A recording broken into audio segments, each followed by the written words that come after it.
Bonsoir, je suis très heureux de vous accueillir et d'avoir ici à cette table trois médecins très engagés, et certains engagés en politique, que je présente à peine, Bernard Kouchner, Kamel Mohanna et M. Abérard.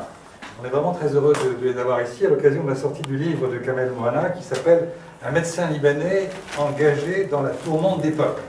Les choix difficiles ». Alors, je ne sais pas si vous avez déjà l'occasion de feuilleter ce livre, et je voudrais en dire juste un mot, puisqu'il m'est arrivé comme directeur de collection à l'Harmattan par un ami commun qui est Georges Corme. Et Georges Corme m'envoie régulièrement des manuscrits, et en général, je sais que c'est des manuscrits intéressants. Et celui que j'ai reçu avec Dr Mohanna, c'est à la fois un récit à la troisième personne, ce n'est pas une biographie, une autobiographie, et c'est quelque chose qui, je crois, est extrêmement intéressant parce que ça donne à voir le parcours, comme je vous le disais tout à l'heure, d'une génération dans cette région. Et le point le plus important peut-être, en tout cas à mes yeux en tant que lecteur, ça a été le fait que vous êtes né à Riam. Et Riam, tout le monde sait où c'est-à-dire juste à la frontière aujourd'hui israélienne, autrefois la frontière près du mandat palestinien, et dans les négociations qu'il y avait dans les années 20 sur la frontière, Riam, après tout, aurait pu être du côté palestinien dans les négociations franco-britanniques de l'époque. Et votre destin aurait été assez différent peut-être, je n'en sais rien. Et ce qui est assez fascinant, c'est que le fait d'être né là, eh bien, vous donne des marqueurs identitaires très forts, vous indique presque une forme de destin. Vous seriez né 30 km plus au sud, ou 30 km plus à l'est, ou 30 km plus au nord. Ça paraît invraisemblable, mais les choses auraient peut-être pu être différentes. Et vous dites vous-même de Riam que c'est votre mère terre, vous êtes enraciné là, vous ne pouvez pas vous en dégager, vous êtes là. Et ce qui est aussi passionnant, c'est que vous êtes né, vous le dites vous-même, en 1943, et à l'âge de 5 ans, dans votre maison, à Riam, vous entendez cette phrase qui va vous poursuivre jusqu'à aujourd'hui, la Palestine est perdue en 1948, et Riam va devenir assez vite un endroit clé, parce que là, vous racontez comment dans votre maison, il y a les réfugiés qui arrivent, qui passent et qui sont complètement désemparés. Et quelques années plus tard, Riam est un début important de la résistance palestinienne, du Fatahland que vous évoquez. Et donc Riam sera l'objet de mille et une contraintes, bombardements. Et après, ce sera, à chaque fois qu'il y aura une agression contre le Liban Sud, eh bien, Riam sera affecté, touché, traumatisé. Mais Riam est là. Et puis, Riam sera aussi un symbole pendant plusieurs années, pendant des années, un symbole de la répression, puisque c'est là qu'il y avait cette fameuse prison, la fameuse prison de Riam, que les Israéliens ont bombardée en 2006, comme il pourrait passer les traces de cette prison, qui était devenue entre-temps, après l'évacuation des Israéliens en 2000, qui était devenue une sorte de musée, enfin un lieu de mémoire en tout cas, pour ce qui s'était passé pendant ces années-là. Donc ce rapport à Riam, moi, m'a vraiment fasciné. Et puis après, il y a une deuxième chose qui m'a fasciné, mais je ne parle que 2 heures, rassurez-vous, juste quelque chose. Ce qui m'a fasciné, c'est le fait que vous allez en France, vous faites vos études à Tours, vous faites de la résistance, vous allez occuper l'ambassade, vous êtes expulsé par le ministre de l'Intérieur de l'époque, qui finalement ne réussit pas à vous expulser, et vous avez donc toute une aventure, si j'ose dire, pas simplement par rapport à votre vie privée en tant qu'étudiant, mais sur le plan politique, vous faites plein de choses, vous êtes secrétaire général de l'Union des étudiants libanais, enfin bref, c'est toute une activité. Et ce qui m'a vraiment aussi fasciné, c'est quand vous rentrez au pays, en Liban, vous dites, voilà, on va faire de ce pays un pays magnifique. Nous sommes à la fin des années 60, début des années 70, et je trouve que cette phrase, elle est très importante. Nous allons faire de ce pays un pays magnifique. Vous avez votre diplôme en poche, ouais, la vie commence en quelque sorte, ou la vie d'adulte. Et c'est là, après, que les choses deviennent plus complexes. Et vous avez aussi cette idée de ce choix entre est-ce que je vais m'occuper des défavorisés ou est-ce que je vais faire avec mon diplôme un boulot de chirurgien, de pédiatre. Et finalement, vous n'avez pas choisi la chirurgie, de pédiatre, et puis je vais gagner. Et vous faites le choix de déshériter, et votre aventure commence. D'abord par le Dhofar, vous allez rencontrer les serpents du Dhofar, dont vous parlez beaucoup, et puis ensuite vous revenez sur le Liban. Et vous racontez tout ce qui s'est passé. Et ce qui m'a surpris, c'est que vous parlez évidemment de la guerre du Liban, mais vous en parlez peu. Peut-être qu'il y aura une suite à ce livre, puisque vous en parlez du 13 avril 75, vous parlez de 76, puis après on a l'impression que ça s'estompe.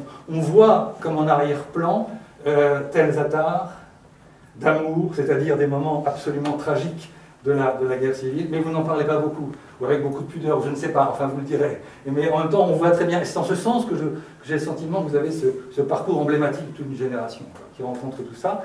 Et puis se pose à un moment la question du rapport à la politique. C'est-à-dire que vous êtes docteur, engagé, est-ce que je vais faire de la politique? Quand vous rencontrez Bernard Kouchner en 1976, et vous le reverrez à moult reprises. 76 dans le livre, mais enfin ça peut être 75. C'est marqué. En tout cas, au moment du début de la guerre civile, on sera d'accord comme ça, de la guerre civile, et vous avez ce rapport à la politique. Vous tentez la politique. Vous vous présentez une circonscription, mais ce n'est pas la bonne, parce que vous allez à Beyrouth, alors que vous êtes à l'homme du Sud, et du coup vous comprenez qu'il faut aller au Sud, mais au Sud ça n'a pas marché non plus. Puis ensuite vous essayez d'être ministre, non, on vous propose. Et les gouvernements étant ce qu'ils sont, pas simplement d'ailleurs au Liban, un peu partout, c'est difficile d'y entrer, plus facile d'en sortir, mais finalement vous n'irez pas, vous ne serez pas ministre, et peut-être que c'est par rapport à votre éthique, je ne sais pas, j'ai le sentiment que c'est peut-être mieux comme ça pour vous. Quand Bernard Kouchner est nommé ministre de la Santé, vous avez une remarque dans votre livre en 3 lignes. Est-ce qu'il a eu raison? Enfin, vous posez une question et vous mettez 3 jours pour envoyer un email de félicitations à Bernard Kouchner, parce que vous avez eu cette hésitation sur est-ce qu'il est bien de faire du politique? C'est le rapport de l'humanitaire et du politique. Bref, c'est tout ça qui est dans ce livre, et beaucoup de choses autres encore. Et donc j'ai été vraiment passionné en disant, pour conclure, à quel point votre livre en lui-même et votre récit est tout à fait passionnant, mais en plus, ça donne à voir tout le parcours, tout l'itinéraire des hommes engagés de votre génération dans cette région. Voilà. Alors, je vous passe la parole, chacun d'entre vous, et puis après, il y aura une discussion comme vous voulez.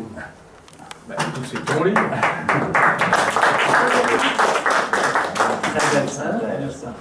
Mais tu conclus, tu n'as pas à conclure, tu as d'abord envie de parler de toi. C'est pas bon, de l'extérieur. Je t'en fais pas, je parlerai. Dans le micro, parce que moi je ne vais pas parler dans le micro. Mais... Non, mais là, vas-y, parle. Mais non, mais c'est toi, mon pote. Ton livre.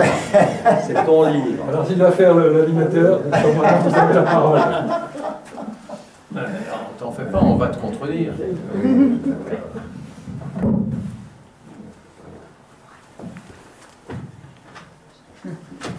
vais mettre debout aussi. Mais vous faites ce que vous voulez. Merci mes amis d'être venus ce soir nous écouter, venus aussi entre amis ici. D'abord, je voudrais adresser un grand remerciement à M. Jean-Paul Chagnulot et à mon ami Georges Corm, qui étaient à la base de cette idée d'éditer des livres en français. Parce que... en musique.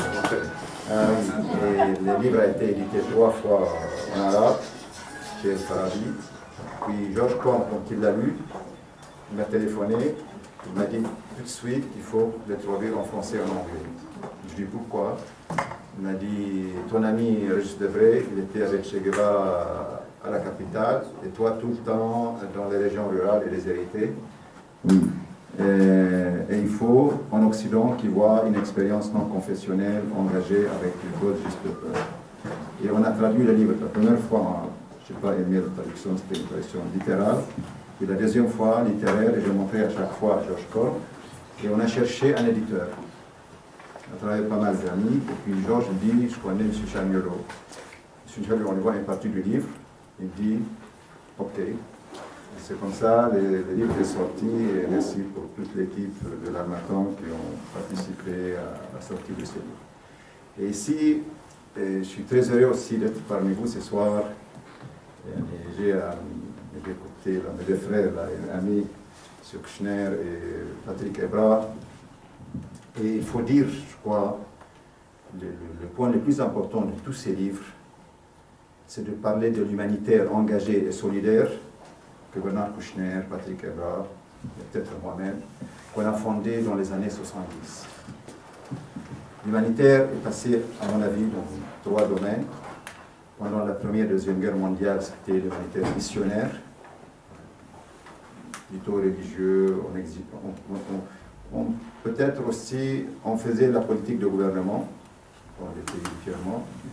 Les années 70, il y avait la révolution vietnamienne, les révolutions en Chine, la révolution palestinienne, la révolution au Dhofar, le Vietnam anglais, et aussi au Yémen du Sud.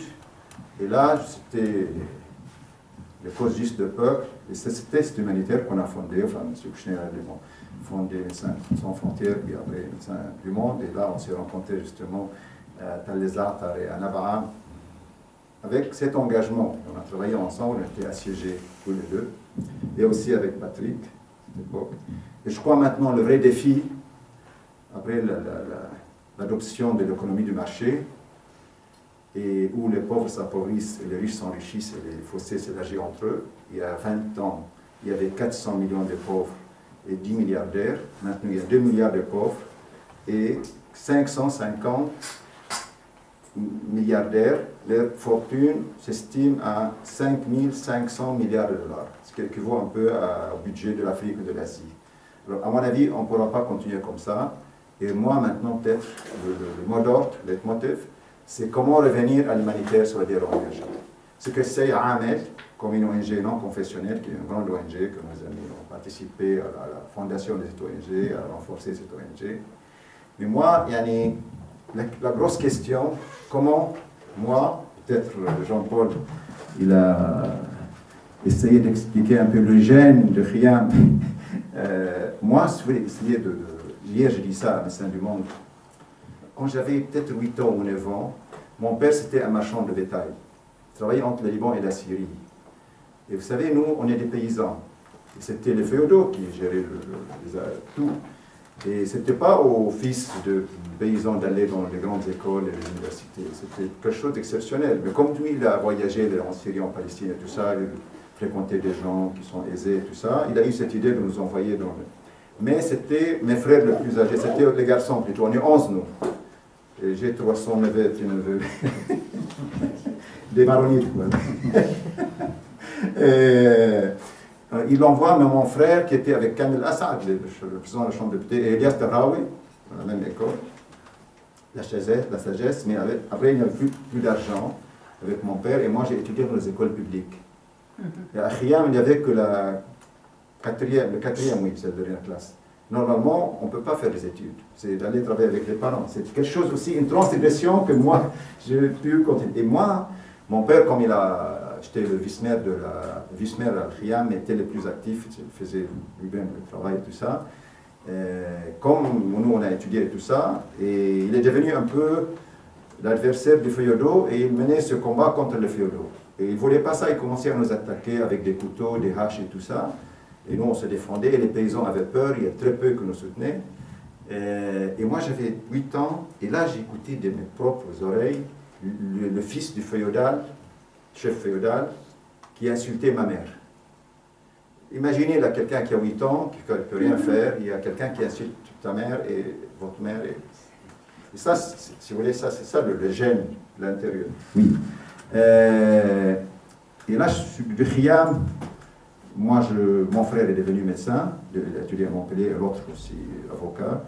J'ai aimé la médecine, bien que j'étais fort en mathématiques et en physique, et je voulais faire médecine. Et je suis venu là, à Grenoble, et à Grenoble, je suis tombé amoureux d'une étudiante avec moi. Et moi, je me rappelais mon père qui n'avait pas d'argent, quand je voulais venir en France, nous, on discutait, mes frères ne voulaient pas que je vienne. Il fait une licence de physique ou de mathématiques, et après en tête.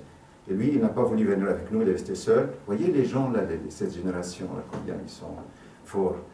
Il me dit, calme-toi, qu'est-ce que tu veux? Je dis, moi, je vais aller en France. Il va acheter 6 costumes et 6 paires de chaussures. Il n'avait pas d'argent du tout. Je n'ai pas acheté, moi, les 6 costumes. Et il va en France. Il a vendu un morceau de terre. Nous, il a acheté comme ça. Ma mère cachait de l'argent, il donnait de l'argent. Et puis, on a acheté, oui, à chaque fois. Et je suis venu à Grenoble et je suis tombé amoureux de cette jeune fille. Et moi, je me disais, mon père, c'était l'amour platonique. Je ne l'ai même pas embrassé. On envoyait, oui, c'est vrai. Oh, mon pauvre garçon. Peut-être qu'elle attendait que ça, tu sais. Oui, mais même son père était à Annecy, il était officier. Même, on s'est téléphoné, je ne sais pas combien de fois, on envoyait des lettres, tout ça, chaque jour. Hein. Et puis, quand je me disais, mais moi, mon père, qui m'a envoyé ici pour être médecin, je ne suis pas venu pour me marier ici. Je lui dis, écoute, on change de ville. Elle est de Tourcoing et moi, je vais aller à Tours. J'avais des amis là-bas, on a changé de ville. Tous les deux. Vous voyez, là, à l'âge de 18 ans, Quelqu'un m'a dit ça, c'est sens de responsabilité. Mais comment toi tu décides de moi? Alors, mon père m'a envoyé ici pour ne pas me marier, pour être médecin. Alors, j'ai changé. Il est venu 4 ans après, mais ça y est, ça n'a pas marché. Et là, comme venant du sud, de ça, j'ai commencé à fonder à Grenoble déjà l'association des étudiants libanais à Grenoble. Je viens à Tours, je continue avec les étudiants. J'ai été élu là-bas responsable des affaires culturelles. Et moi, avec mon ami, j'ai appris à mon ami le dabke, je danse bien le dabke. J'ai fait une troupe de dabke folklorique à Tours et tout ça. On fait des soirées libanaises et tout ça. L'année après, j'ai été élu secrétaire général, sans aucun problème. Il y a 400 Libanais, descendent du pays du nord du Liban et les autres de l'autre région. Et tout de suite, on a fondé l'Union générale libanais en France. On a fait une réunion, un congrès à Clermont-Ferrand. J'ai été secrétaire général. Le premier secrétaire général du libanais en France, 7000 étudiants. Et à cette époque, il y a eu la guerre de... Non, Israël attaque l'aéroport de Beyrouth, qui abat 13 avions. J'envoie tout de suite, au nom des Libanais, une lettre au général de Gaulle, pour prendre une position, et on décide d'occuper notre ambassade à Paris parce qu'on n'a pas réagi à l'attaque. Et au mois d'avril, le 23 avril 1969, il y a eu une manifestation pour signer la cause palestinienne. On a tiré sur la manifestation. Je décide d'occuper l'ambassade et le consulat à Marseille. 2 mois après, en réalité d'expulsion, Marcelin, je suis en danger public, il faut me renvoyer. Et il y avait une grande campagne de français, libanais et arabes, les ambassadeurs arabes et tout ça. Et mon avocat était Laurent Dumas, Sartre a signé une pétition et ça a été abrogé. Le gouvernement algérien m'a donné une bourse pour prendre mes études là-bas, mais finalement j'ai pu continuer les études. Et là, on forme cette commission, ce comité de soutien à la révolution à Dhofar, à Palestine, au Yémen. Il y avait Jean-Pierre Vienno, Francis Kahn, je me rappelle de ces noms, ça. Et moi, je me porte volontaire pour aller au Dhofar. Dhofar, vous savez, là-bas, le grand ennemi, c'est les serpents. Aussi les Hawker Hunter, les avions anglais et tout ça. En quelle année exactement? En 1973. Non, d'accord. Oui, et je reste Moi, 6 mois. j'étais en 71. Oui, Anna, je suis allé en 72 pour préparer la visite et je suis resté là-bas 6 mois. Et après, je reviens au Liban et j'ai décidé de travailler un peu avec la cause palestinienne parce que quand j'étais en 67 ici, il y a eu la défaite des armées arabes. Et moi, j'ai entendu la voix des Arabes, Ahmed Saïd, parler de victoire. Et nous, on a perdu. Je me disais, nous, les Arabes, on parle beaucoup et on fait peu. Il faut qu'il y ait des gens qui travaillent à la base. Et depuis, j'étais dans le milieu de la gauche radicale. Je n'ai jamais été membre d'un parti politique. J'ai refusé. J'ai très connu en Europe comme responsable des étudiants et tout ça. On m'a proposé d'être membre d'un bureau politique et tout ça. Je n'ai pas accepté. Je soutenais les autres, mais moi, et même on m'appelait en France les rassembleurs. Et maintenant, à Amel, on lance le slogan « La pensée positive et l'optimisme permanent ». Je vais vous dire pourquoi. Et là, au Liban, je reviens là-bas et j'ouvre mon cabinet. Et oui, je voulais être chirurgien. J'ai présenté un concours à l'ambassade du Canada. C'était très difficile, j'ai réussi pour être chirurgien et je me suis inscrit dans un hôpital à Montréal. Puis je me disais, le chirurgien doit rester tout le temps en salle d'op. Et moi, si je fais comme si je savais ce que j'allais faire après. Et un pédiatre, non, c'est autre chose. Je commençais la pédiatrie, puis ça y est, je ne voulais plus rester. Je voulais quitter. C'est fini, je suis resté ici. Et puis, j'arrive au Liban, je trouve. Je n'avais pas encore fini la pédiatrie. Là-bas, il y a très peu de généralistes. Il y a 75% des spécialistes de médecins libanais. Alors non, il faut continuer. Je me suis inscrit ici en France, à l'hôpital des Grecs orthodoxes, pour le CS et tout ça, et je suis devenu pédiatre encore. Et en même temps, je travaillais dans les camps palestiniens et les quartiers déshérités du Liban, en même temps. Et là, en 60, là, j'arrive à mon ami Kushner, en 75, il y avait un médecin italien qui travaillait à Nabaa. Et moi, je travaillais tous les jours entre Talezat et Nabaa. J'avais ma voiture, personnellement, mon frère m'a acheté la voiture. Et je travaillais comme ça tous les jours. Et là, vous savez, il y avait ce risque de mourir chaque jour, de mort chaque jour là-bas. Parce que on tuait les gens sur leur identité, Et moi, j'allais de côté est à côté ouest chaque jour. Et chaque jour, je pensais que je n'allais pas revenir. Et même une fois, je me rappelle Liana Badr. Il a écrit un livre, elle est venue avec moi, elle était enceinte. J'ai oublié tout ça, moi. Il me dit, mais j'étais avec toi une fois, je l'ai été à les Atars, et comment c'était difficile. Il a écrit un livre sur... Moi, j'ai complètement oublié cette histoire. J'allais entre Talizattar et Naba, et puis un médecin italien, il a quitté. Il n'y avait plus de médecin à Naba et Bouch Hamoud, dans les centres à Bouch Hamoud. Alors, je viens là-bas comme volontaire, et je continue à aller. Le 6 mars 1976, il y a un coup d'État d'un général qui s'appelle Ahdab. La route entre Talizattar et Naba a été coupée. Alors, je suis resté à Naba. Et puis, mon ami Kouchner, qui connaissait... M. Bernard Kouchner, qui connaissait le même stage, il vient à Naba. Et là-bas, il y avait un médecin arménien qui a quitté parce que c'était dangereux. Et puis, il était à la tête d'une équipe chirurgicale. Et comme ça. Et quand ils sont partis, oui, ils ont trouvé que c'est devenu très dangereux la situation. Et j'ai lu ça dans un livre sur le Médecins sans frontières, je ne sais pas qui a écrit ce livre. Une ligne sur moi, Kamel les Palestiniens, son nom de famille.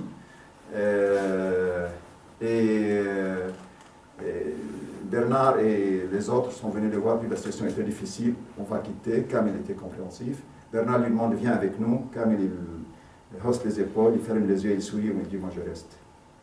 Et j'ai été blessé là-bas, il y a un obus qui est tombé sur nous, ce qui n'a pas explosé, il y a une femme qui avait la jambe amputée. Et moi, j'ai pris le contrôle de cet hôpital, et il y avait le portrait de même stade qui est tombé sur moi. J'avais 40 blessés. Vous voyez un choix là. Et moi je suis pédiatre, ils m'ont laissé, mes amis de Médecins sans frontières à l'époque, quelques matériaux là, qui m'ont beaucoup aidé franchement. Mais le trauma crânien, je ne peux rien faire. Vous voyez, j'ai laissé les gens mourir. Je ne pouvais rien faire quelqu'un qui avait un trauma crânien. 40 blessés qui arrivaient comme ça à la fois. Et moi, et même, j'ai eu une hérnie discale là-bas, j'essayais de me mettre contre le dos, le mur, pour supporter la douleur. Et on a appris là à Abdo, qui nous gardait, fait de l'anesthésie. On lui a appris l'anesthésiste qui était avec nous, et lui, il faisait l'anesthésie, et moi, je faisais les opérations au niveau de l'abdomen et au niveau du poumon, et puis je parlais, plus que ça, je ne pouvais pas rien faire, sauf oui, le plâtre, tout ça. Et puis, il y a la chute de Naba, et j'étais, moi, travaillé à l'hôpital grec orthodoxe, très ami avec les responsables de la Rouge internationale. On est sorti une trentaine de personnes du côté de René-Siman, parce que la route de Beyrouth, là, on appelait ça le Tius, je sais quoi Tius, il y y avait un barrage des Assyriens près du ministère de la Justice. On tuait les gens là-bas, on les achevait. Je suis monté de l'autre côté, enfin, les gens nous ont aidés. Et j'arrive à Khiam, tout le monde tire dans la région, parce qu'il y a beaucoup de bruit comme quoi j'ai été tué là-bas, même coupé en morceaux. Et le seul médecin. Et mes parents ont voyé que je sorte, je ne voulais pas sortir, laisser les gens ça. Et puis après, on voit ta voiture. Je dis, la voiture n'est pas importante, plus importante que moi. Je n'ai pas accepté d'envoyer ma voiture. Et j'arrive à Khiam, tout le monde tire, les dabs et tout ça. Et je suis sorti, parce qu'il y avait beaucoup de gens de la région qui étaient à Naba et à Bouch Hamoud, que j'ai beaucoup aidé. Et je suis dormi une seule nuit et je suis revenu à Beyrouth pour aider les déplacés qui sont venus à Damour, de Talizattar et de Naba. Et j'ai fondé une ONG à Damour qui s'appelle Secours Social, libanaise, mais qui travaille dans les camps palestiniens. C'est une grande ONG. Mais en 1978, il y a eu l'attaque israélienne du Sud-Liban. Et moi, je suis de Khiam. Ma ville a été complètement détruite. Najat est de Khiam. Et notre maison a été la première maison qui a été pillée, on l'a fait sauter. Et il ne restait que 55 vieillards. On les a tous massacrés, un massacre collectif. Ça m'a beaucoup choqué. J'ai fondé Amel au sein du mouvement national libanais. Et moi, je crois que ce sont les partis qui font les changements. Mais Amel indépendant dès le début, comme ça. Et laïque, non confessionnel, Amel. Et maintenant, Amel, c'est une grande ONG. Il y a 550 personnes qui travaillent à Amel. Et on travaille à contre-courant. Vous savez, il y a un retour à l'appartenance identitaire et humaine. Et le vrai départ de Amel, c'était la seconde invasion israélienne en 1982. Et là, on a beaucoup travaillé ensemble avec mon ami Bernard et Patrick, qui ont fait des équipes de médecins du monde, des médecins sans frontières. À l'époque, médecins sans du monde. Et là, je me rappelle quand on était ensemble, tu sais, Abdelkader, c'est Abdelkader. Et tout le temps, À Belkacem, c'était au-dessus de oui, l'aéroport. et tout le temps, oui, et tout le temps, je vois mon ami Bernard à côté de moi. Depuis 1967. Dès qu'il y a un mouvement de Patrick à côté, et on allait ensemble à Haïs, au sud du Liban, à Tyr, tout le temps, et on fait ce travail. Cet engagement envers les victimes, tout le temps. Et ça m'a donné de la force. Et là, franchement, quand je parle de l'humanitaire engagée qu'on a fondée ensemble dans les années 70, c'est ça. Bernard parle de la charité business. Il a raison. Là, je vais essayer, là, en expliquant, mais rapidement. Moi, quand je commence à parler, je ne finis pas dans 2 jours. On n'a que jusqu'à minuit. Ça fait un demi-siècle que je travaille. Oui. Alors, on a fondé Amel. Et Amel, maintenant, on a... et une amitié s'est créée entre Bernard et moi et Patrick et tous les ex-présidents de MDM. Tout le temps, ils sont là. Et même le professeur Minkowski, Alain Deloche, il est venu, Alain Deloche, il devait venir, mais il n'est pas encore venu. Jean Paurini. Jean Paurini, hein, ça va. Franchement, c'est Amel, c'était l'ONG qui a le plus travaillé avec l'Occident. Mais essayons justement de créer ce partenariat d'égal à égal, ensemble, et refuser le néocolonialisme pour nous apprendre comment il faut travailler. Et ça, c'est avec Bernard et Patrick et tous les amis, ça, on a fait ça tout le temps. Et franchement, si Amel s'est développé, et même avant, c'est grâce au soutien que j'ai eu de mes amis, surtout MDM et MSF qui sont venus au Liban à travers Amel, et c'est grâce à Bernard, Patrick et les autres amis. Et j'ai beaucoup appris d'eux aussi, mais aussi on a développé cette amitié. Bernard, il est venu en 2006, on est allé à Khiam, et puis le 15 août, tu te rappelles, je viens le chercher à l'aéroport, les attaques s'est terminées le 14 août, avec qui est mort, Serge maintenant, le photographe, hein, photographe de Paris Match, et on va ensemble, tous les ponts étaient coupés, on arrive à Khiam, et oui, il a beaucoup travaillé dans l'urgence, et on arrive à Khiam, 4000 maisons, 1600 complètement détruites, et 2400 partiellement endommagées. Et on était tous les deux choqués, on connaît l'habitude d'urgence, et on vient avec Bernard dans la banlieue, 300 immeubles rasés, et il me dit, Bernard, pourquoi ils ont fait ça? Je sens l'odeur de la mort. Il a écrit un article dans Paris Match formidable, et il dit, Kamel, c'est mon ami dans l'article, il parle de ma femme et mes enfants et tout ça, on se dispute tout le temps, mais on est des amis et tout ça. Et c'est ça, je crois. On a cultivé cette idée d'amitié. Chacun peut être libre de penser tout ce qu'il veut, mais cette amitié. Et j'avais toujours les soutiens. Franchement, il est devenu ministre. Il a pris 550 blessés en 1989. 89, oui, la guerre de la libération entre Jaja. Oui. Mais avant aussi, d'autres blessés avec Médecins du Monde et Médecins SOS Enfants, je ne sais pas quoi, je ne sais pas, une autre ONG. Tout le temps, j'avais ce soutien de mes amis, tout le temps présent, et tout le temps là, on est ensemble avec cette générosité, cette amitié qui s'est développée. Et son fils m'appelle papa, Alexandre, et en 2006, quand il est venu au Liban, il vient une semaine après Alexandre. Et on va ensemble au sud du Liban. Il dit, Bernard à Alexandre, regarde les Libanais combien ils sont forts. Ils ont commencé à réparer les ponts. Franchement, en une semaine, on a commencé un peu à circuler. Et il me dit, je te laisse ce qui est le plus cher en moi, c'est Alexandre. Il restait un mois là-bas. Il a le même âge que mon fils, c'est un autre fils. Et heureusement, le samedi dernier, j'étais avec la meilleure partie de Bernard, ce qu'il me dit, Christine au sud du Liban. Et j'ai appris à mon ami Bernard la danse Hasbani. Toi, tu as appris la danse, non? Oui. C'est obligatoire. Oui, et là, quand il était ministre des Affaires étrangères, j'étais invité avec ma femme à un mariage. Et puis, invité par l'ambassadeur André Parent aussi, M. Bernard Suchner était là. Et je dis à Bernard, on va saluer ma femme qui est au mariage avec ma fille. On va là-bas, puis on danse tous les deux les dapiquets. Il y avait quelqu'un du journal Saphir et ça sort en première page, à la télé et tout ça. Et vous savez, là, c'est ça, il y avait, bien qu'on travaillait tout le temps dans l'urgence, mais il y avait cette amitié, cet esprit de... Je sais pas, on a l'impression qu'on fait quelque chose pour les autres, ça donne une certaine, comme ça, repos interne. Et c'est bonheur, même, je veux dire, dans les malheurs, de faire quelque chose pour les autres. Et si je parle de Amel, je parle de Bernard ou Patrick, de tous les amis de MDM, MSF, et on continue comme ça. Et je suis fier de créer et maintenant avec M. Chaniolo, cette amitié. C'est ça, moi je crois maintenant, il y a les citoyens internationaux. C'est fini là, les frontières et tout ça. Il faut qu'on travaille ensemble. Et j'ai une formule. L'Occident, vous dévancez peut-être notre région de des siècles. Et là j'ai une formule. Vous avez les savoirs de les faire, et nous on a l'être et l'amour. On a des valeurs morales au Liban. Vous savez, pendant la guerre, il n'y avait pas de gouvernement, rien du tout, mais les gens s'est protégés. Les gens sont formidables. Mais il y a les politiciens ou les miliciens ou tout ce que vous voulez, ça, chacun a son projet, mais les gens sont très bons, partout.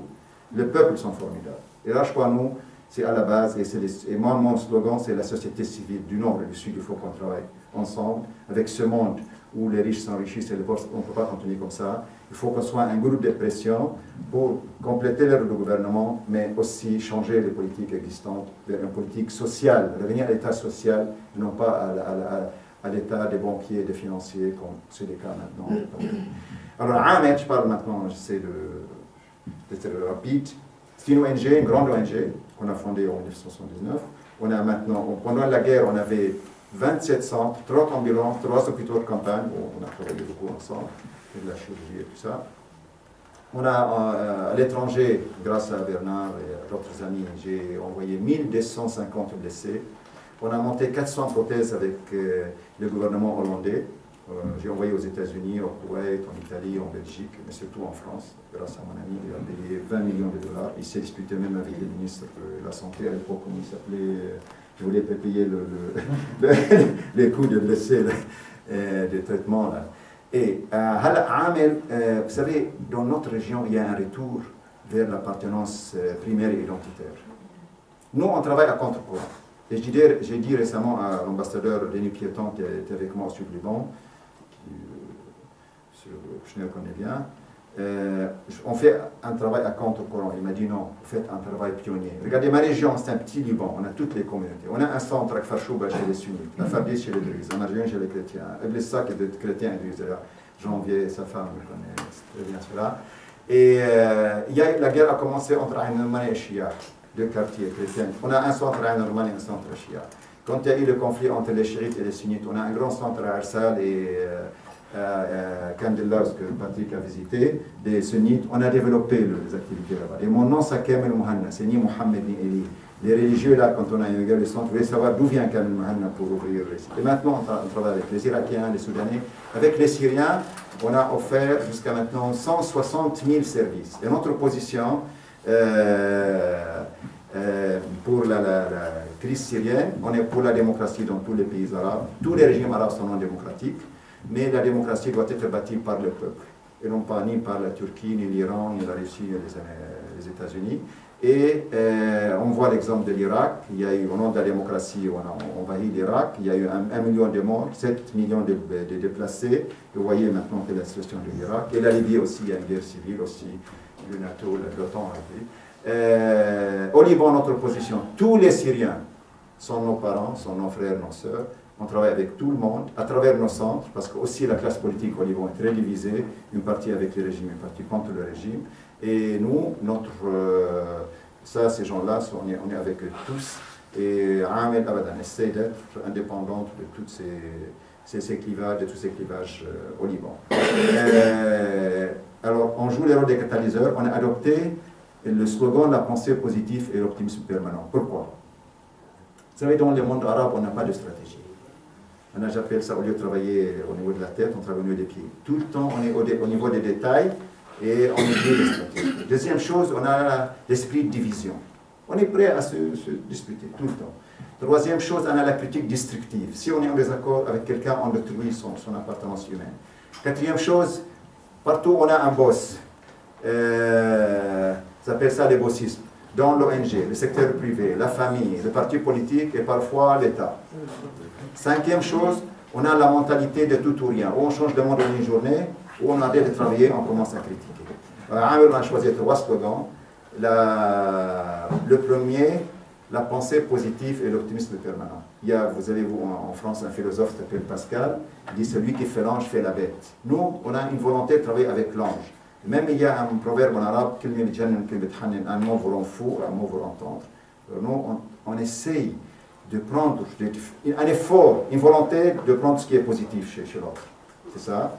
Deuxième slogan, les 3 P. Il faut connaître un principe dans la vie, une position qui correspond au principe et une pratique qui correspond. Vous savez, les politiciens libanais, à la télé, de belles choses. Paroles, mais rien sur le terrain.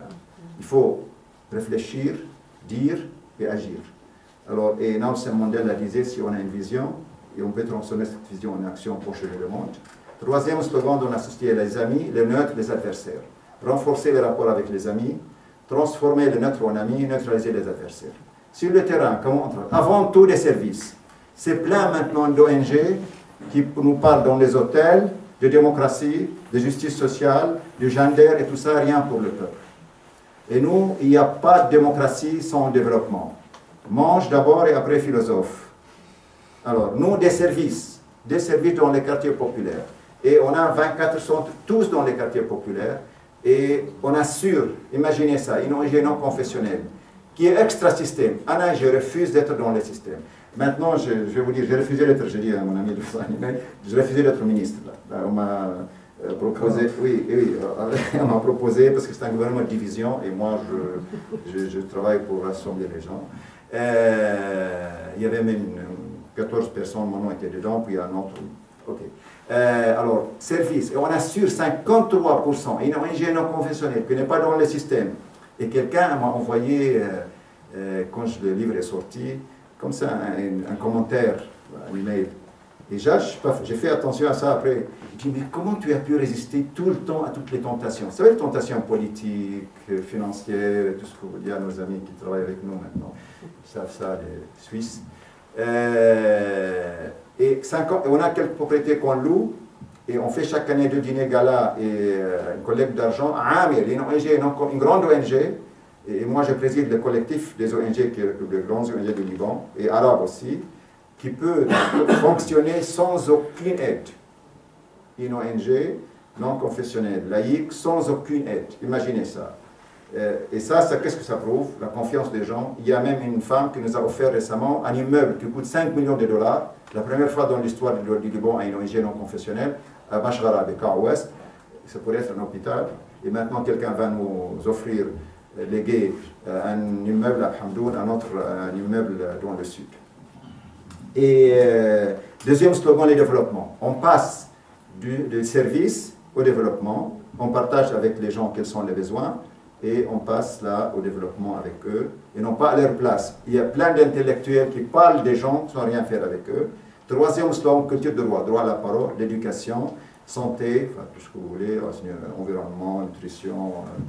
La participation des femmes. On ne peut pas parler de démocratie sans qu'il y ait une réelle participation des femmes. Abadan. C'est plus que 50% de la société. Deuxième chose, la nouvelle génération. Ce n'est pas la génération du futur. Maintenant, et je suis très optimiste pour ce qui se passe dans le monde arabe, c'est quelles sont la nouvelle génération, et surtout les filles, qui ne sont pas seulement égales aux garçons, elles sont plus fortes que les garçons. Quelles sont leurs valeurs? Démocratie, justice sociale, gender et liberté. Ça, les mêmes valeurs de l'Occident. Et vous avez vu en Égypte, 40 millions qui sont dans la rue. 40 millions. En Tunisie et en Syrie, dans tous les pays arabes. C'est fini. Et on se servir de social media, ils parlent les langues. Et on a une deuxième chose dans le monde arabe qui est nouveau, une opinion publique. Si on est en désaccord, on est dans la rue. Vous, en France, vous avez mis un siècle pour que votre révolution aboutisse. Nous, on n'a pas besoin d'un siècle. Et là, je suis très content que les frères musulmans aient pris le pouvoir. Ça fait 84 ans qu'ils disent l'islam est la solution. En un an, on a découvert qu'ils sont incapables de tout. Et maintenant, la voie est ouverte vers les mouvements libéraux et la gauche. Et il y a un problème crucial et stratégique dans la région, c'est le problème palestinien. Il n'y aura pas de stabilité dans notre région sans qu'il y ait une solution juste au problème palestinien. Et Lieberman, il a menacé, maintenant il a été nommé de nouveau, d'expulser 1,5 million des Palestiniens de 48. Maintenant, si fait ça, la moitié viendront au Liban. Et le Liban, c'est le miroir de la région, c'est le laboratoire de la région. Il n'y aura pas de stabilité chez nous sans qu'il y ait une solution juste à ces problèmes. Alors, Amel, devenu maintenant international. Ah oui, on a une troisième chose, la culture de droit.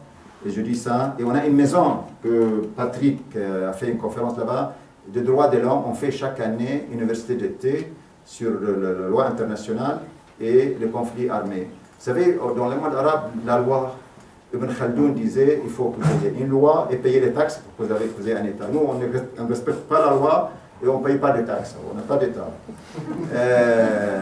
Alors, c'est ça, on fait ça, une université d'été. Et Ma'amel est devenu international. On a un siège européen à Genève. Et maintenant, j'étais récemment à Detroit et j'ai découvert qu'on est en train d'enregistrer Ma'amel aux États-Unis. Pourquoi? J'ai découvert que les Arabes américains sont très racistes vis-à-vis des Noirs. Et nous, on veut ouvrir maintenant dans les quartiers noirs. Et je compte sur mon ami Patrick pour ouvrir ici, peut-être mon ami Bernard en Europe. Et aussi, il faut maintenant qu'on travaille tous ensemble. Et moi, maintenant, j'essaie qu'il y ait un partenariat modèle Nord-Sud. On est en train de faire ce partenariat avec MDM, avec une ONG allemande qui s'appelle Medico et une autre ONG américaine, ADRA. Et comment on travaille ensemble. Et là, à Amel, il y a plein de cadres internationaux, surtout de la France. Il y a ici avec nous Virginie, il y a Hélène, son amie, enfin Najat, tout ça. Il y a 30 cadres occidentaux qui travaillent à Amel. Et c'est un nouveau phénomène. Et même les responsables des projets des réfugiés syriens sont hollandais, Virginie responsable des programmes. J'en vois et franchement, Amel commence à devenir un peu le porte-parole du tiers-monde. On essaye de travailler d'égal à égal, avec le respect, et on refuse le néocolonialisme, qu'on nous apprenne toujours comment il faut travailler. Je dis là, une ONG internationale, pourquoi quand vous arrivez, vous commencez à connaître la situation mieux que nous, vous voulez toujours nous apprendre comment il faut travailler. Moi j'ai étudié 10 ans en France, je connais la loi des droits de l'homme et tout ça, il faut qu'on travaille ensemble, d'égal à égal. Et comme j'ai dit la formule, le savoir, le faire, et l'être et l'amour. Dernier mot, Amel maintenant devient international. Pourquoi? Parce que je crois dans un seul monde, il faut qu'on ait un seul futur. Il faut qu'il y ait une répartition juste de richesse. Il y a 80% maintenant de la population qui possède 20% de richesse. Alors il faut, avec ce seul monde, qu'on soit ensemble. Je dis, il y a un citoyen international et comment tous travailler ensemble, d'égal à égal, et les femmes en tête. Et là, ce n'est pas la peine de le dire parce que les filles maintenant... Vous savez, au Liban, dans le monde arabe, on a tué le père. Déjà au niveau de la famille. Avant, le père, c'était le chef. C'est fini. Maintenant, c'est le contraire. Il y a un sociologue qui me dit, nous, on est soumis aux enfants. Pourquoi? Maintenant, on a mon BlackBerry. J'étais récemment à Istanbul, j'en ai une conférence pour changer, mettre l'Internet. Je ne savais pas, je téléphonais à mes enfants pour m'apprendre comment il faut brancher l'Internet et tout ça. Là. Et même pour voyager, ce sont eux qui me réservent le billet et tout ça. Alors, les enfants, maintenant, ils sont beaux, ils parlent les langues, celui de social media, aucun complexe. Moi, j'avais les complexes. Je suis du sud Liban, du village, la personne qui vit en ville. C'est fini maintenant, cette génération, aucun complexe. Ils ont peut-être des nationalités américaines, européennes, tout ça. Et sache quoi, c'est un processus et ça va donner, à mon avis, un bon résultat et des sociétés démocratiques. Ça va prendre du temps. Et il faut cesser avec cette mentalité de dire que nous, on est tous des terroristes, l'islamophobie. Et ici, il faut que les gens du tiers-monde cessent de dire que toutes les fautes proviennent de l'Occident. Le peuple sont formidables. En Europe, il y a eu des manifestations pendant l'invasion américaine de l'Irak. En Europe, beaucoup plus que dans le monde arabe. Le peuple sont formidables de tous les côtés. Ici, en France, vous avez 78% qui sont pour un État palestinien. Alors, il faut qu'on travaille ensemble et essayer le double standard et les préjugés. Et moi, j'emmène... évidemment, mes amis sont venus au sud du Liban, je sais pas, ils connaissent tout, ils connaissent par cœur toute la situation et ils savent. Je raconte là une histoire. Il est venu en 86, il a emmené un bateau, Bernard, qu'il avait un bateau pour le Liban. Et je t'avais invité dans un resto en face de Bristol, tu te rappelles, face de Bristol. Il a mis un mésé, sans assiette. Les mésés au Liban, c'est... Lui, il me dit, mais tu nous as emmenés sur cette table, plus tout ce qu'on t'a emmené dans les bateaux, là. Non, vous savez, ce qui est formidable, c'est cette amitié qu'on a bâtie ensemble, même parfois si politiquement on peut être... Mais Anna, j'ai toujours reçu ce soutien de mon ami Bernard, Patrick et tous les amis, surtout lui qui a été ministre plusieurs fois. Et ça aussi, ça a donné de la force à cette action. Et même, j'ai beaucoup appris d'eux. Et je suis fier de cette amitié, et maintenant cette amitié qui va se créer entre M. Chaniolo et moi-même, qu'on va développer. Anna, d'habitude, quand je fais une intervention, je raconte une blague.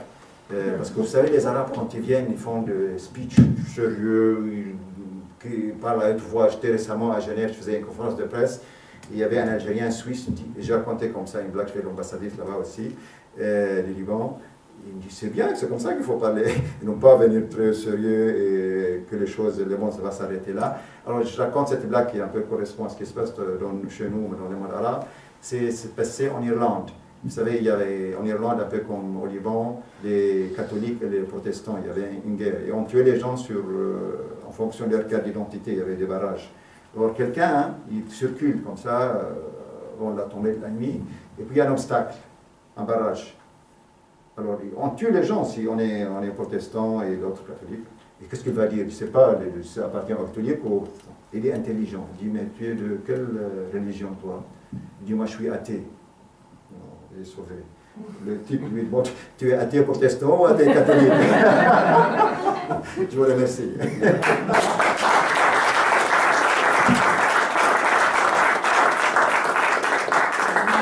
L'originel, c'est tu es un juif catholique ou un juif protestant. C'est ça la blague. Je prends la parole dans la fougère, comme vous voulez. Écoutez, je savais qu'il fallait qu'il parle avant moi. Donc maintenant, c'est à vous de lui poser des questions. Je voudrais quand même ajouter trois petites contradictions. Oui, c'est un bon apôtre, n'est-ce pas? C'est un type extraordinaire. Il a créé, non seulement par son courage, mais aussi avec une détermination politique très claire, un mouvement qui n'est pas politique. Tu parles. Alors ça, c'est très facile de dire, moi je ne fais pas de politique, mais on en fait pour toi, mon vieux. Donc ce mouvement est infiniment politique, beaucoup plus politique qu'on ne le croit, dans la mesure où il a déjà, tu l'as répété 25 fois, Kamel, et tu as raison, il est laïque. Ce qui, dans cette société libanaise, où théoriquement il y avait des religions non pas affrontées, mais côte à côte, un multiculturalisme et un nombre de religions importants, être laïque, ne pas dire je suis chiite, je suis sunnite, je suis chrétien, lequel chrétien, grec orthodoxe, maronite, machin, etc. Ça, c'est de la politique, bien entendu. Et donc, ce que tu as fait d'extraordinaire en si peu de temps, parce que finalement, ça fait quoi, 30 ans, 35 ans, c'est de manifester auprès des gens qui avaient tendance souvent à se replier sur eux-mêmes, et ce faisant d'ailleurs à assassiner les autres, quelque chose qui dépassait ce monde affronté en permanence, des religions qui continuent d'ailleurs de s'affronter, et qui ne gagnaient ni l'une ni l'autre. J'ai connu Kamel quand il était tout petit, à un moment où personne n'allait au Sud-Liban. Personne. Vous vous souvenez? Les gens de Beyrouth n'étaient jamais allés au Sud-Liban. Pour eux, les chiites, le Sud-Liban, c'était des miséreux. Et c'était des gens un peu louches quand même, n'est-ce pas? Qu'est-ce que c'est que cette religion? Vraiment, ils étaient infréquentables. Et maintenant, quand on va au Sud-Liban, il y a autant de maisons construites sur des terrains d'ailleurs qui appartiennent plus ou moins aux propriétaires, beaucoup plus de maisons, enfin, la même densité de maisons qu'il y a de l'autre côté chez les chrétiens. Ça a été même une révélation pour les gens qui travaillaient avec nous, qu'on puisse s'intéresser aux victimes. Le mot victime est un mot qui lui aussi est plein de politique, parce que s'il y a eu une victime, c'est quand même il y a eu un bourreau, en gros. Si on a été blessé par une bombe, c'est que quelqu'un l'a lancé. Donc, c'est très facile de penser que l'œcuménisme va nous tous nous rassembler, mais ce n'est pas vrai. Ce qui a rassemblé, c'est cette détermination, cette ténacité, cette obstination d'avoir créé quelque chose qui pouvait réunir dans le malheur, hein, dans le malheur. Parce que pour qu'il y ait des grands samaritains et des grands sauveurs, il faut qu'il y ait quand même des grands malheurs. Ça, c'est une dialectique dont on parlera un autre jour, mais qui nous entraîne extrêmement loin. Hein. Nous sommes grands du malheur des autres. Bon, enfin, supposons qu'on puisse oublier ça. C'est cette détermination-là. Oui, tu aurais pu être ministre, bien sûr. On peut parler aussi de...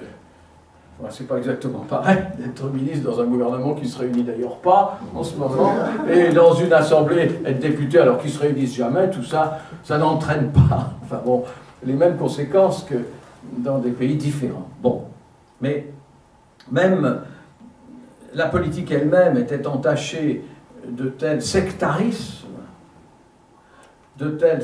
meurtriers. Donc, bien sûr, ils étaient copains entre eux, ils s'assassinaient pas entre gens importants, mais quand même, il y avait des risques, même entre gens importants. Et à côté de ça, refuser une appartenance politique directe, une étiquette, une élection, etc., pour bâtir un mouvement laïque, et au sens le plus beau de ce mot, neutre, pas neutre dans ses réflexions, pas neutre dans les choix qu'on faisait, pas neutre quand on analyse. Maintenant, tu me dis qu'il y a trop de pauvres et beaucoup de riches, oui. Enfin, c'est un peu plus compliqué que ça. Hein. Bon. Mais quand même, être neutre, ça veut dire accéder au désir des uns et des autres d'être soignés ou d'être moins malades ou d'être traités lorsqu'il s'agit de la guerre, sans aucune réflexion préalable. Il n'y avait pas un choix des bons blessés et des mauvais blessés. Ça, dans une guerre et dans un pays comme le Liban, c'est complètement révolutionnaire. Dire que pour eux, la souffrance était, pour eux, les gens d'Hamel, il n'est pas tout seul, il a groupé autour de lui qu'Hamel, non seulement des très jolies dames, mais aussi des gens qui, sur le terrain, sont les acteurs de ces dispensaires, etc. Donc ne pas avoir à choisir, ne même plus se poser la question, c'est profondément politique, bien entendu. Bon. Premier point. Deuxième point, le refus du politique. Bon, Alain Deloche qui est là, mais enfin il a tellement vieilli que je ne le reconnaissais pas, je ne l'ai pas vu depuis au moins 3-4 jours. Bon, Alain, il a fallu que moi je sois ministre de la Santé, avec toi, pour qu'on fasse un décret autorisant les médecins à partir. Tu t'en souviens, Patrick? C'est de la politique. Si vous n'êtes pas aux responsabilités, vous pouvez toujours faire bon samaritain. Mais en réalité, mon modèle de politique, moi, c'était l'abbé Pierre. Il n'arrêtait pas d'être politique. Et nous, si on n'avait pas décrété que les gens qui partaient, c'était pas pour faire du mal à la France, c'était pas pour être des plus mauvais médecins, mais c'était parce qu'il y avait à prendre des responsabilités qui ne s'arrêtaient pas aux frontières. Donc, il faut distinguer la partie politicienne, au sens le plus péjoratif du terme, qui fait qu'on vit du sectarisme et qu'on vit de l'affrontement en permanence, ce qui n'est pas quand même toujours le cas. Ceci dit, on pourrait prendre l'exemple de la France maintenant, mon Dieu, il y a aussi beaucoup à dire. Hein. Bon, voilà, ces deux... Ne pas refuser la politique, tout en étant enclin à ne pas juger a priori que d'un côté il y a les bons et de l'autre les méchants, c'était quelque chose qui, même aux médecins qui étaient venus parce que le Liban est un pays ami, parce que le Liban est un pays qu'on aimait, parce que un certain nombre de communautés méritaient, pardon pour ce mot, enfin, nous souhaitions pouvoir être à leur côté. C'était pas non plus... Nous avons travaillé, les uns et les autres, dans tous les camps. Et nous avions juré. Et d'ailleurs, je te signale, puisque tu as parlé de Mourchamoun Naba, le mec qui était... Il s'appelait Ali Maoula. Tu te souviens? Ali Maoula, oui, il est mort. Oui, mais enfin, il est avant, beaucoup de gens sont morts. Oui. Peut-être un peu de sa faute. Hein. Bon. Et donc, Ali Maoula était le directeur de l'hôpital. Et... C'était un chiite, oui. C'était un type du sud de la Beka, et qui contrôlait cet hôpital, enfin il l'administrait, il le défendait un peu, il le ravitaillait comme il pouvait, et en réalité, indépendamment des passages pour aller à Nabab ou Chamoud qui étaient vraiment très dangereux et difficiles, bon, beaucoup de gens qui mouraient, on recevait en effet 30 ou 40 blessés dans un tout petit immeuble, on ne pouvait même pas passer avec un brancard. Bon, c'était vraiment très, très improvisé, sans doute utile, mais enfin, bon. En fait, le type travaillait avec Camille Chamoun. Bon. En fait, le mec, il était le secrétaire du type qui nous bombardait. Et à un moment donné, après, parce que Bourchamoun d'abord est tombé assez vite, nous, à un moment donné, on est parti parce qu'on ne voulait plus rester. Et quelques jours après, bon, mais par qui? Et d'ailleurs, il m'avait dit, il avait dû te dire la même chose, Ali Maola, écoute, laisse tomber. Moi, je te fais sortir. Je lui ai dit, mais comment? Je dis, bon, bon, enfin bref. Et après, nous sommes retournés, mais par le haut, dans Ashrafieh. Non, oui, Ashrafieh. Et j'ai rencontré Ali Maola dans le bureau d'à côté, et on est sorti sur le balcon, et du balcon, on voyait Bourchamoun là-bas, d'où il tirait. Bon, alors, tout ça, il y en a plein, bon. Mais il avait quand même fait ça. Il avait promis à l'imam, Moussa Sadr était notre copain, c'était un imam très particulier, qui voulait séparer la mosquée du gouvernement, et il a d'ailleurs été assassiné par Kadhafi, enfin, on peut vous raconter des histoires toute notre vie là-dessus. Et donc, il avait promis à l'imam Moussa Sadr qui resterait avec nous et qu'il administrerait son truc. Tout ça est horriblement compliqué. Ce qui l'était, qui donnait de la luminosité, de la clarté à toutes ces intrigues permanentes, c'était des gens comme Kamel Mohana et Amel. Amel était pour nous, très naturellement, notre maison. Ils avaient fait, dans un pays beaucoup plus compliqué que le nôtre, et qui représentait tellement à nos yeux la multiconfessionnalité, pour nous, c'était essentiel. Et d'ailleurs, ça continue de marcher très mal, mais ça continue de marcher quand même. Hein. Pour le moment, malgré la Syrie qui a éclaté, où entre encore Amel et 2 millions de réfugiés dont nous allons nous occuper, bien sûr, on s'en occupe déjà, mais enfin, c'est pas suffisant. Bon, le Liban n'a pas éclaté. Et c'est tout. Moi, j'étais très effrayé par la perspective. Bon, ils se battent à Tripoli, mais bon, oui, on se bat quand même. Enfin bon, c'est un miracle qui continue, c'est un miracle permanent. Et ce qu'il a fait de mieux, ce pays, c'est d'avoir donné la naissance, enfin avec sa famille, à Kamel, à Khiam, et surtout de lui avoir permis, avec des gens, certes, sont peut-être plus influencés par le Sud que par le Nord, mais d'exister et d'apporter un réconfort avec une qualité de réconfort d'ailleurs qui s'est améliorée au cours des années. C'est pas n'importe quoi, c'est pas simplement des gens très gentils qui viennent vous caresser la joue. C'est une technique de soutien, ce sont des dispensaires d'accueil, des soins prodigués et un suivi assuré avec une conscience, comme l'a dit mon ami, une conscience sociale très développée. Donc, avoir permis ce mouvement et de l'avoir fait accepter par toutes les fractions, c'est vraiment un exploit tout à fait formidable. Je n'ai jamais vu, quelle que soit l'appartenance politique ou religieuse des Libanais avec qui je parlais, je n'ai jamais entendu une critique par rapport à Ahmed. Ça, c'est quand même exceptionnel. C'est-à-dire, chez les chrétiens les plus extrémistes, il n'y a pas de critique vis-à-vis de ce qui se passe à Ahmed. Parce qu'ils sont extrémistes des deux côtés, hein, vous faites, bien sûr. Donc, au sud du Liban, il n'y a pas que des gens marrants. Hein. Oui. Voilà.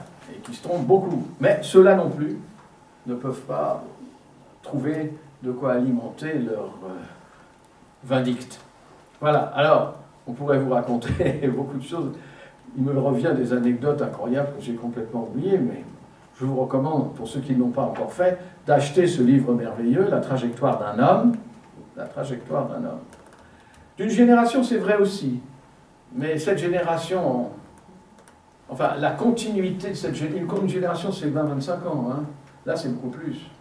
On n'a pas l'air comme ça parce qu'ils ont l'air très frais, mais c'est beaucoup plus, c'est 45 ans. Et pour avoir poursuivi ce chemin-là, il fallait quand même avoir souvent le cœur bien accroché. Alors, il n'y a pas que le Liban, en ce moment on parle du Liban. Ce qui me plaît aussi, c'est que Amel soit maintenant essaime et aille travailler dans des endroits qui ne sont pas exactement leur territoire de soi, si j'ose dire. Et ça aussi, c'est une réussite exceptionnelle. S'intéresser à une espèce de mutualisation ou de fédération des ONG de l'urgence, là aussi, il y a une différence à faire entre l'urgence et le développement, parce qu'on ne peut pas tout faire, hein, c'est pas vrai. Et comme dans ce pays, d'abord, c'est pas un pays tellement sous-développé, il ne faut pas déconner, il y a pire. Hein.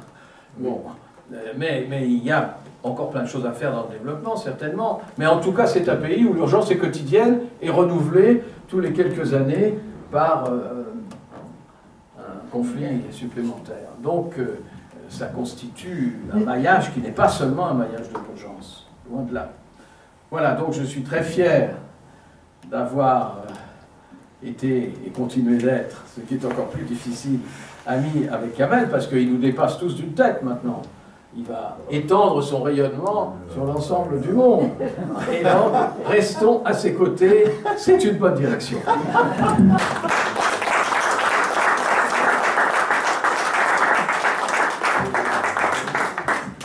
Oui, je vais dire un tout petit mot. Je ne vais pas être aussi long qu'hier, parce que hier, j'ai dit pareil que c'était très long. Et quoi, ça c'était les mêmes hier? Ah non, ah non. Cela dit, comment il peut le savoir? Je ne ferai pas le même topo. Non, d'abord, je vais être très court. Pas de laïcs aujourd'hui. Non. Et pas de chrétiens. Pas de chrétiens. Alors, aujourd'hui, je veux juste dire un mot, c'est que c'est vrai, tu as été finalement notre fil rouge, puisque nous, pendant ce temps-là, on faisait Médecins sans frontières, Médecins du monde, et qu'on est toujours resté en contact avec toi. Et moi, ce que j'aimerais faire, et que Amel, quand même, c'est une organisation, quand on regarde les organisations, les ONG dans le monde, c'est vrai que je dirais que c'est l'une des plus prestigieuses, et qu'elle a cette qualité d'être à la fois de l'urgence et du développement. Je vais vous expliquer pourquoi. En fait, je vais parler de trois exemples que j'ai vécus récemment. Le premier, parce que chaque fois qu'il se passe quelque chose au Liban, on est titillé, même si on n'est plus dans une association humanitaire, on se dit, tiens, je vais quand même aller voir ce qui se passe. Alors, en 2006, invasion israélienne, dégâts considérables. Alors, j'ai eu l'opportunité de suivre un de tes prédécesseurs comme conseiller, bref, au Liban, parce qu'humanitaire, et comme j'avais le chef de toutes les ONG comme interlocuteur, je veux dire, j'ai eu beaucoup de succès. Et nous avons traversé le pays pendant ces bombardements, et j'ai retrouvé ce Kamel immuable comme un abat, etc., au milieu des bombes, me disant, viens voir, je vais te montrer, il y a des gens qui se cachent, il y a un dispensaire sous la terre, etc., tu vas les voir. Et effectivement, on les a vus. Il était désespéré, mais désespéré de la folie des hommes. Mais bon, il était sur le pont avec son association, il a été aidé, ça s'est arrêté heureusement au bout d'un mois, mais enfin, il a pris des risques, il est resté un médecin urgentiste et il a une association d'urgence formidable, avec des jeunes gens qui sont courageux, dynamiques, beaux, enfin, exceptionnels.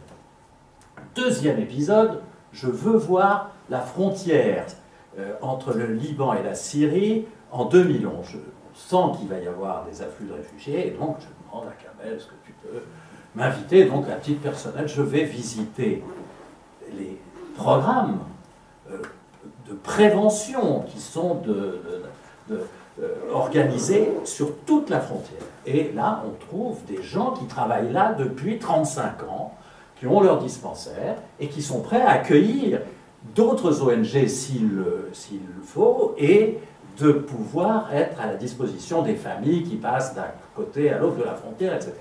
Et donc cette association est là, elle est là sur le terrain, sur la ligne de front, et elle est là dans le sud de Beyrouth, où il y a alors, cet immeuble incroyable, immeuble d'accueil des enfants réfugiés, pour lesquels, alors là aussi, il y a une nouvelle génération d'humanitaires qui sont plus des médecins, mais qui sont des enseignants, des professeurs de gymnastique, des sociologues, des psychologues, et qui sont auprès de ces populations extrêmement complexes, parce qu'ils viennent réfugiés de tous les pays de la région, là plutôt de la Syrie, mais il y en a aussi d'Irak, il y en a aussi du Yémen, je me souviens, et ils arrivent à leur apprendre des langues, à leur faire faire le marathon de Beyrouth, à leur expliquer comment on lit un journal, à faire chanter les enfants qui sont plus jeunes. Enfin, une espèce de ruche formidable d'un nouveau style d'action humanitaire sociale, mais que j'ai trouvé formidable. À tel point que j'ai dit, il faut absolument... Alors les gens sympathiques, drôles, chaleureux, j'ai dit, il faut les emmener à Saint-Denis. Ils sont en train de pleurer parce que les jeunes des banlieues sont indisciplinés. On va prendre des jeunes des banlieues, on va les amener à Beyrouth et ils vont regarder comment on a envie de s'occuper des jeunes des banlieues et de leurs corrigionnaires, etc. Bon, c'était un deuxième exemple formidable, d'autant plus formidable qu'aujourd'hui, le nombre de réfugiés au Liban, comme on le disait hier, c'est à peu près 20 millions de réfugiés en France. Donc c'est, je veux dire, une déstabilisation de ce pays tout à fait catastrophique, et quand on a des exemples comme ça, c'est quand même beau. Nonobstant le fait qu'au sud Liban, ils forment des jeunes réfugiés à faire à se restructurer sur le plan professionnel, c'est-à-dire ils ont des usines de textiles, de savon, de bijoux, de machins qui marchent et qui font un commerce extrêmement intéressant. Donc Kamel, non seulement c'est l'humanitaire, mais en plus c'est un homme d'affaires à la disposition des populations en difficulté. Et c'est vrai, il faut le voir, les gens sont contents, formidable. Troisièmement, je terminerai là-dessus, il a créé un centre de droit de l'homme dans Hamel, en relation avec l'université de la sagesse, où j'ai eu la chance d'intervenir devant une quarantaine de juristes arabophones sur le devoir de protéger. J'y allais un peu sur la pointe des pieds, un peu prudent, comme vous m'avez dit, peut-être ces gens ne sont pas... Alors il y a des gens arabophones de toute la région, je me dis, ils ne connaissent pas bien, ils n'ont pas envie. Bon, les types étaient totalement au parfum, ils étaient pour l'ingérence, alors évidemment il fallait intervenir partout, et à des endroits où il n'y a pas forcément d'ingérence, ils sont absolument fascinés par ce type d'action. Et c'est toi, avec des juristes de la sagesse, qui ont mis au point ce programme annuel, ça s'est repassé cette année, ça rassemble les gens sont très curieux, visitent vos installations sud-Liban, comprennent l'importance de ces échanges, et je pense que c'est fondamental. Donc là, c'est une association qui devient internationale, régionale, nationale, régionale, internationale, et je pense qu'il faut que tu la développes encore plus, et c'est vrai que ces réunions de communautés dans les différents pays du monde, c'est sûrement une très très bonne idée. Et donc, moi, je suis prêt à te suivre encore pendant 50 ans.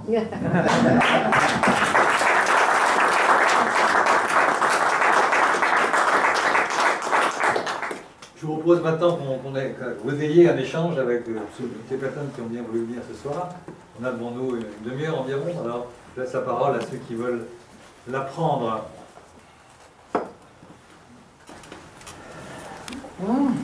Peut-être Janvier peut parler un peu de ce que nous faisons, parce qu'on travaille ensemble avec le sieur Elias, parle un peu de ce qu'on fait. Oui, en fait, on a travaillé, on a des chemins qui ont été assez parallèles, puisque j'étais aussi au Liban en 1976, et j'ai fait la connaissance de l'équipe de Bernard Kouchner, Pascal Preletti, juste au moment où ils ont quitté la marche. J'étais avec le CXR à l'époque. Et donc, sans se rencontrer tout de suite, j'ai assez rapidement entendu parler de Kamel, de Dr Mohana, et j'ai suivi son parcours jusqu'à il y a quelques années où nous nous sommes vraiment rencontrés et nous avons commencé à collaborer. Je représente une association suisse qui a des programmes au Liban pour l'assistance aux enfants défavorisés et aussi aux personnes âgées. Et nous avons pensé que Hamel était vraiment une des associations qu'il fallait que nous aidions. Pour tout ce que Kamel vient de dire, je ne vais pas le répéter, Bernard Kouchner l'a déjà dit aussi, et c'est le fait d'être indépendant plutôt que neutre, je dirais, ça c'est très très important au Liban, et effectivement les résultats, notamment fourni des bus pour l'école dont vous avez parlé. C'est quelque chose de nouveau au Liban, c'est quelque chose de magnifique et je souhaite que ça continue.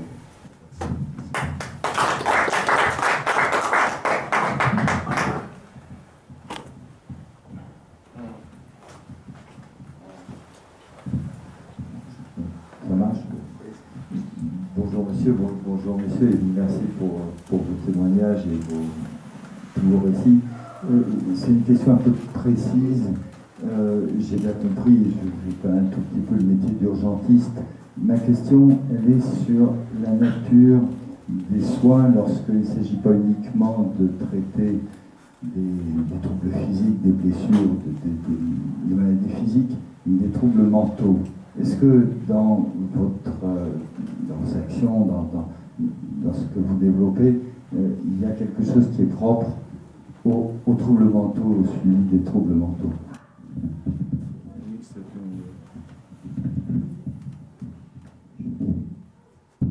C'est une bonne question, oui. Vous savez, au Liban, avant, il y a quelques années, quand on parlait de problèmes psychiques et psychologiques, on traitait les gens de fous. C'était presque, les gens ne disaient pas, même s'ils allaient chez les psychiatres ou les psychologues, qu'ils allaient là-bas parce que c'est un vice. Maintenant, c'est devenu presque une tradition. Maintenant, à Amel, on a 24 centres. Dans tous nos centres, il y a une activité complémentaire de l'action psychologique et psychique. Alors, on a fait une expérience en l'an 2000 avec Médecins du Monde à Khiam, de traiter les ex-prisonniers de la prison de Khiam. On avait un psychiatre aussi, avec les psychologues. Et on a découvert qu'il ne faut pas faire ça dans les centres, il faut envoyer les malades chez les psychiatres, mais les psychologues, il faut prévenir et aussi traiter. Et maintenant, avec les réfugiés syriens, nous offrons 4 sortes d'activités médicales pour les enfants, vêtements, nutrition, animation, vaccination, éducation. On a 3000 élèves syriens dans l'immeuble là que Bernard connaît bien, on est allé ensemble là. Hein? Et Christine est allée là-bas, maintenant c'est autre chose, l'immeuble, il faut revenir. Et 900, et Mme Ashton est venue là-bas, Guterres, récemment le ministre des Affaires étrangères hollandais, avant norvégien et suédois et tout ça, et beaucoup de gens viennent là-bas. En fait, on a dans tous les centres un programme de santé mentale, dans tous les centres. Et les gens maintenant acceptent ça facilement. Et ça, c'est nouveau et c'est très bien.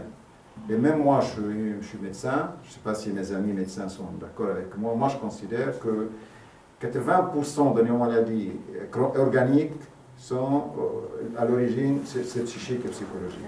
Et même nous, on apprend en médecine, pour le psoriasis, pour montrer le rapport entre l'organique, le psychosomatique et le psychosoma ou le psychique, quand on montre comme ça contre quelqu'un le pistolet, tout de suite le psoriasis, on voit vous voyez l'organique et le psychique. Là, je suis d'accord avec vous, on programme dans tous les centres et on développe ça. Et peut-être Virginie ou Hélène peuvent ajouter un petit mot à ça. Non, mais vous l'avez très bien présenté. Non, il y a une grande activité. Et pour les Syriens, sachez, il faut que vous sachiez, Madame Hollande était récemment au Liban, et je lui ai dit, là, on s'est rencontrés, en fait, oui, il faut faire allusion à la générosité des Libanais. Vous savez, comme m'ont expliqué mes amis, on est dans un pays en état de crise, politique, sociale, économique et sécuritaire, et on reçoit les tiers de la population. Déjà, les Syriens, en 2006, ils ont reçu 260 000, les Libanais, chez eux. Il y a cette solidarité. On n'a pas d'état de droit dans nos régions, mais on a cette solidarité au niveau de la famille et dans la société, qui est formidable, franchement, quelque chose de formidable. Et même quelqu'un qui arrive, une fois, Régis Tebré et Henri Laurent sont venus avec moi au sud du Liban. Et vous savez, donc, quand l'hospitalité libanaise, tout de suite, on invite les gens, même à dormir chez soi et tout ça. Et on mangeait et on mettait les mésés, là, de 100 assiettes. Là. Je dis, mais pourquoi, Régis Tebré, vous avez toutes ces assiettes, c'est de la gâchis, ça? Henri Laurent se dit, on est des mesquins, là. Ici, les Libanais, c'est comme ça, c'est l'hospitalité. Même quand ils sont arrivés à la résidence de pain, J'avais de la pâtisserie libanaise, les cadeaux de pauvres, je donne. Non, il y a une générosité. On reçoit le tiers de la population. Imaginez-vous votre frère que vous aimez, qui reste chez vous une semaine. Ça va. Mais maintenant, ça fait 3 ans. Je connais une famille palestinienne à Bourj-el-Brajne. Il y a le chef de la famille. Il est sans travail, ils sont 10. Il y a 20 qui sont venus du camp de Yarmouk. Ils sont 30 dans 2 chambres. Ils font du shifting. Ils ne peuvent pas dormir tous. Il y en a qui dorment, d'autres qui sont debout. Dans 2 salles. Et on n'a pas suffisamment de structures au Liban pour tout. Même au niveau de l'hospitalisation, on a 1,5 million. C'est-à-dire 15% pourraient être malades. Les structures du Liban...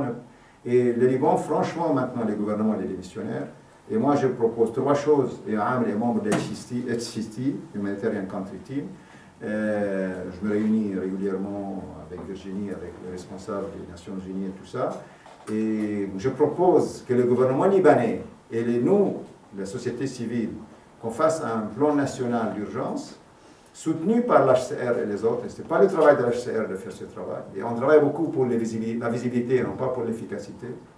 Et trop d'argent aille pour l'overhead. Et beaucoup d'ONG internationales qui luttent contre le chômage maintenant, qui est en Occident, en emmenant beaucoup d'expatriés, là, la charity business dont tu parles. Et nous, beaucoup de cadres quittent nos associations parce qu'ils donnent un salaire beaucoup plus élevé. Et beaucoup d'argent aille pour les salaires et non pas pour le réfugiés. Deuxième plan, s'il y a la bataille de Damas, il y a 6 millions à Damas et autour de Damas, 1 million ou 2 millions viendront au Liban en 1 semaine ou 2 semaines. Quel est le plan? Si je propose qu'il y ait un autre plan. Et troisième plan, et nous on a commencé à l'exécuter, s'il y a une solution politique en Syrie, qu'est-ce que nous pouvons faire pour la Syrie? Et là, à Amel, on a un grand programme maintenant, dont Virginie est responsable avec l'Union européenne, de former les jeunes Syriens à travers nos centres pour... D'abord, on leur apprend de voir des projets productifs, c'est ça, développement, mais aussi comment créer des ONG en Syrie. Il n'y a pas d'ONG, il n'y a pas de société civile. Et là, et ça, franchement, je remercie mes grands amis, M. Chamulo, pour le témoignage, et ça me donne de la force. Mais vous devez savoir combien notre combat est difficile. Abadan, on est extra-système, on refuse d'entrer le système. Mais en grande ONG, et c'est ça, il a dit Bernard, un point, on est accepté par tout le monde. C'est quelque chose de paradoxal. Et même Régis Debray, il me dit, mais toi, tu ne devrais pas exister, Kamel Manna. Il me dit, pourquoi? Il dit, je demande à Georges Korn, Kamel Manna, il dit des choses pas dire. Jean Blat, Hasbullah, Gisèle Khouri, qu'est-ce que tu fais? Qu'est-ce que j'ai fait? Ça fait 40 ans que je suis sur le terrain. Et aussi, il faut vous dire une chose. J'ai cité Irène Saint-Mémoire. Au Liban, c'est le pays de corruption par excellence. Et on n'appelle pas ça corruption, on appelle ça le savoir-faire. Oui, et 90% c'est à travers des moyens illégaux. Et même ici en France, quelques scandales, il y a des Libanais qui sont derrière, avec des présidents. Et moi, je suis pédiatre, je suis professeur à l'université libanaise, je gagnais 15 000 $ dans mes cabinets. Et maintenant, c'est pas bien de le dire moi-même, mais je vous montrer là. Je vis avec une somme modique. Exprès, c'est pas pour l'histoire. Il faut que les gens qui travaillent dans l'humanitaire, il faut qu'ils souffrent eux-mêmes pour qu'ils puissent supporter. C'est une vocation. Et quand je viens en France, je suis logé tout le temps chez mon ami. Et maintenant, là, mon ami me loge parce que lui, il n'a plus de place, il n'a plus d'argent pour le louer. La famille. Enfin, tu peux m'aider peut-être. Non, c'est ça au Liban, ces phénomènes. Je cite ces phénomènes au Liban. Comment tu... c'est pouvoir... Et même à Amel, 550, le salaire le plus élevé à Amel, c'est $10 000 de 1,5 million, c'est tout. Il y a 3 ou 4, 2 même, je crois. C'est tout. Et bien que vous voyez dans les ONG internationales, non, elle ne touche pas ça. Moi, ça. Et Hélène, elle-même, elle a fixé son salaire $1 200. C'est ça, elle-même. Ça. Et moi, pour engager des employés, vous pouvez leur demander, je n'interviens jamais. Vous voyez, au tiers-monde, pour engager des gens, il faut faire plaisir à un leader. Tout ça. Anna, je me montre les staffs, il dit, il travaille à Amel. Abadan, aucune intervention. Ce sont les responsables des projets qui engagent les gens. De n'importe quel parti, je dis, les gens ne sont pas... idiots, les gens. S'ils trouvent qu'on travaille pour l'être humain, aucun de nous n'a choisi sa religion, aucun de nous n'a choisi sa région, sa nationalité. Ce sont des choses qu'on a héritées. Qu'est-ce que nous pouvons faire ensemble? C'est ça le vrai défi. L'être humain. Comment développer l'humanité de l'être humain sans tenir compte de son... Il disait Montesquieu, je suis... je me rappelle, il est mort. Ah, enfin, Montesquieu aussi. Oui, non, notre grand ami, qui s'est discuté tout le temps avec toi. Oui. Et je suis un être humain, par définition. Et français par hasard, et chrétien par natalité ou naissance. Par hasard aussi. Oui. Tout est par hasard. Oui, alors c'est ça. Qu'est-ce que nous pouvons faire ensemble? Et toutes les religions parlent de tolérance. Regardez ce qui se passe maintenant chez nous. Si vous portez les jeans, on vous tue. Si vous n'avez pas de bac, on vous tue. Si vous buvez le Coca-Cola, on vous tue. Qu'est-ce que ça va foutre avec les religions? Mais moi, je ne veux pas maintenant parler de ça. Je suis optimiste pour notre région avec cette nouvelle génération. Et ceux qui dirigent Amel maintenant sont les jeunes. Vous pouvez leur demander. Les jeunes qui dirigent Amel, dans tous les étages, tu es allé aux jeunes, Abadan. Et même parfois ils m'engueulent et ils me répriment et tout ça, et j'accepte tout ça. Parce que nous, on n'est pas habitués à la démocratie. Si vous êtes démocrate, on vous réprime. Et ça m'arrive souvent, mais je comprends ça et je le supporte, même de staff de Amel. Non, c'est...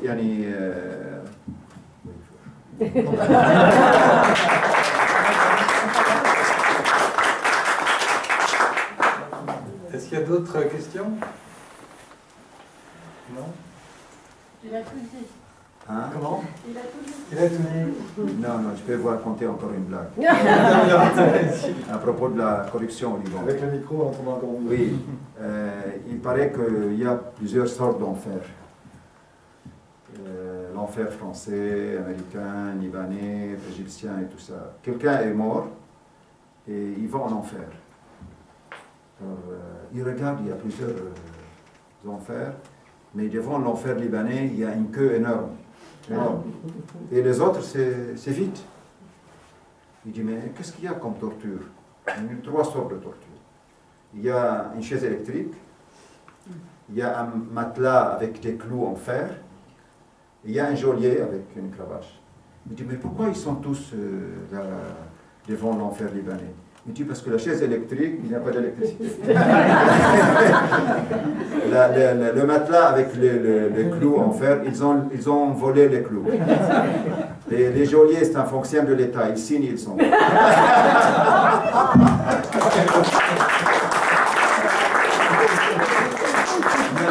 Écoutez, en votre nom, je remercie infiniment Kamal Bouana, parce qu'en fait, il y a de l'utopie dans ce que vous avez dit, une utopie formidable, parce qu'elle est ancrée dans la réalité, et vous la transformez dans ces temps vraiment de grisaille, en particulier au Proche-Orient. C'est une sacrée leçon de vie, et on vous en remercie infiniment.